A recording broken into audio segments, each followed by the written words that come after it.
BSE, ou EEB, encefalopatia espongiforme bovina, é uma doença que acomete bovinos, popularmente chamada de doença da vaca louca, e faz parte das encefalopatias espongiformes transmissíveis, um grupo de doenças neurodegenerativas que acometem gravemente todas as estruturas do sistema nervoso central. Ocorrem em muitas espécies, e após a instalação do quadro clínico, é fatal. As EET são de difícil diagnóstico, e muitas vezes só é possível identificar um indivíduo com essa doença quando os sinais degenerativos finais começam a se manifestar com maior evidência. A BSE é causada por proteínas que sofreram uma mutação e que assumem um potencial infectante, denominadas prions, e que são encontradas normalmente em neurônios, e sua mutação provoca dano neuronal e alterações patológicas espongiformes características no cérebro. A doença foi diagnosticada pela primeira vez em 1985 no Reino Unido. Estudos apontam que a ingestão de farinha de carne e ossos de animais positivos foram a principal forma de transmissão e disseminação do agente. Devido à especificidade, pode-se usar a farinha de carne e ossos para alimentar os frangos, mas mesmo assim, se o frango ingerir o prion, ele não será degradado pela digestão e consegue sair viável nas fezes, acumulando-se na cama de frango. É por essa razão que não se pode alimentar ruminantes com cama de frango. O agente se multiplica no trato gastrointestinal do hospedeiro e migra para o tecido linforreticular, baço e linfonodos, ou os nervos periféricos até alcançar o sistema nervoso central. Não ocorre transmissão horizontal, apenas pela ingestão de alimentos contaminados. Por outro lado, a transmissão vertical ocorre em baixos níveis. A doença mostrou possuir um período de incubação longo, variando de 2 a 4 anos. Sinais clínicos.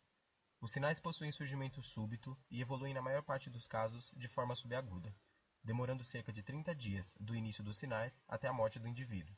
Porém, há casos relatados de lenta evolução que pode durar até um ano. Dentre os sinais estão a diminuição na produção de leite, perda de peso, distúrbios neurológicos que envolvem comportamento como nervosismo, medo e agressão, hipersensibilidade a estímulos como toque, estímulos sonoros e luminosos, e locomoção, andar rígido, incoordenação motora, hipermetria e ataxia, podendo haver paresia de membros pélvicos e decúbito, assim como lambedura de focinho, franzir o nariz e ranger os dentes. Situação mundial. Sua maior prevalência se dá na Europa, principalmente no Reino Unido. Porém, em países como Canadá, México, Estados Unidos e Brasil também já foram relatados casos desde 1989. Situação nacional.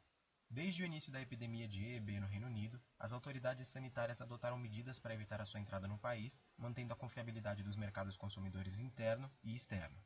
Desde então, é obrigatória a notificação das suspeitas de doenças nervosas em ruminantes, e as amostras encefálicas provenientes dessas populações de risco são enviadas a um laboratório credenciado pelo MAPA para que seja feito o teste diagnóstico.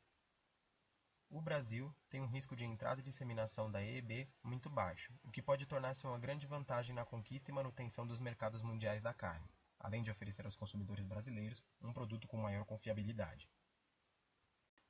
Cervídeos. Conhecida como doença da debilidade crônica, CWD, é uma forma de encefalopatia menos conhecida e que acomete espécies de cervídeos. É a única EET que acomete animais selvagens. É considerada uma epidemia nos Estados Unidos, com relatos de casos no Canadá e na Coreia do Sul, porém não há relatos ainda no Brasil. Sua origem ainda é incerta. Os sinais clínicos apresentados são comportamento agressivo, perda de apetite, emaciação, cialorreia, distensão esofágica, regurgitação, pneumonia, culminando em óbito. No Brasil, o histórico de destruição das florestas e campos aumenta o contato com as fazendas e, consequentemente, com o agente causador, e o consumo de carne contaminada pode representar um risco para a população. Diagnóstico. O diagnóstico definitivo só é possível pós-mortem, através do exame microscópico com análises do tronco encefálico, e a detecção da isoforma normal do prion, através de métodos imunológicos como imunohistoquímica, ELISA e o imunoblotting. Não ocorrem lesões macroscópicas. O diagnóstico diferencial deve ser feito para uma série de doenças infecciosas, como por exemplo a raiva e a listeriose, doenças metabólicas, doenças nutricionais e algumas intoxicações. Tratamento e controle.